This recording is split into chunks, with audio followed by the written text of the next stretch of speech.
bir devlet götürüp bilmez.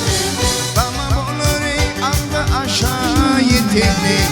Bana olur aldı aşağı yetendi.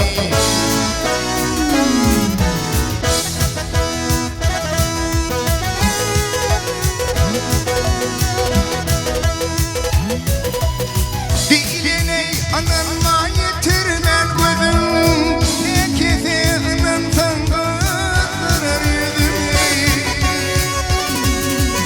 Doktoradan bulsam hakikat sözüm, güçlüdür kul ile yetinle. Yüzme över mekir aram kişiler, yamanlığa beğenir görüp kişileri.